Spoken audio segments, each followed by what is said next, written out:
followers, kagigising ko lang at nagluluto lang ako. Ayan o, nagpuprito lang ako dyan mga ka-followers. So, tingnan nyo ako. Mabilis kasi siya eh. Baka masunog. At ito yan po, ayan. Nagpuprito ako ng toyo para almusal namin lahat. Ang aking mga kasama. Ito po yung kanin na isiluto ko na. Medyo makalat pa mga ka-followers ng aking lababo. Ayan. Hindi pa ako nakapag-ugas ng plato kasi yung ginamit ko ng plato. So, hindi pa naugasan. Ayun na ko na lang magluto mga ka-followers. Ayan na, nagpipreto lang ako. Kasi mabilis ng oras. Alas 5 agad. So, yan. Dali-dali ako magluto dito.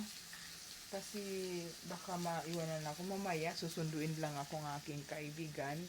Kasi usapan namin, sinusundo ako araw-araw. Kasi ako lang magagasolina dun sa motor niya. Kasi pag ay naglalakad ka, pagdating mo dun sa palengke, hingal na hingal ka na mga ka-followers. So, ganun po mga ka-followers. At ito po, nagluluto lang ako dyan. Pinapakita ko talaga nagluluto lang ako. Wala akong kasama na video. Ako lang mag-isa. Sa kamay ko lang talaga. Kaya ako nahihirapan.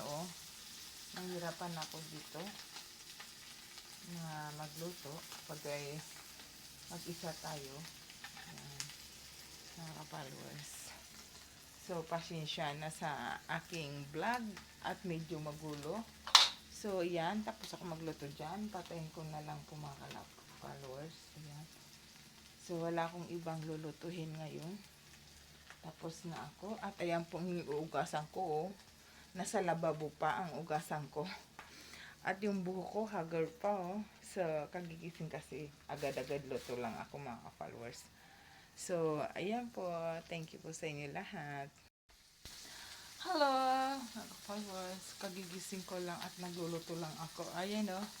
Nagpuprito lang ako dyan mga ka-followers. So, tingnan nyo ako. Mabilis kasi siya eh. Baka masunog. At ito yan po, ayan. Nagpuprito ako ng toyo para almusal namin lahat. Ang aking mga kasama. Ito po yung kanin na isiluto ko na. Medyo makalat pa mga ka-followers ng aking lababo. Ayan. Hindi pa ako nakapag-ugas ng plato kasi yung ginamit ko ng plato. So, hindi pa naugasan. Ayun na ko na lang magluto mga ka-followers. Ayan na, nagpipreto lang ako. Kasi mabilis ng oras. Alas 5 agad. So, yan. Dali-dali ako magluto dito. Kasi baka maiwanan ako mamaya. Susunduin lang ako ng aking kaibigan. Kasi usapan namin, sinusundo ako araw-araw. Kasi ako lang magagasolina dun sa motor niya. Kasi pag ay naglalakad ka, pagdating mo dun sa palengke, hingal na hingal ka na mga ka-followers. So, ganun po mga ka-followers. At ito po, nagluluto lang ako dyan. Pinapakita ko talaga nagluluto lang ako. Wala akong kasama na video. Ako lang mag-isa. Sa kamay ko lang talaga. Kaya ako nahihirapan nahihirapan ako dito na magluto pag ay mag-isa tayo. Ayan, mga followers. So, pasensya na sa aking vlog at medyo magulo. So, yan. Tapos ako magluto dyan. Patayin ko na lang po mga followers. Ayan. So, wala akong ibang lulutuhin ngayon. Tapos na ako. At ayan pong uugasan ko. Nasa lababo pa ang ugasan ko. At yung buhok ko, haggard pa. So, kagigising kasi agad-agad luto lang ako mga followers. So, ayan po. Thank you po sa inyo lahat.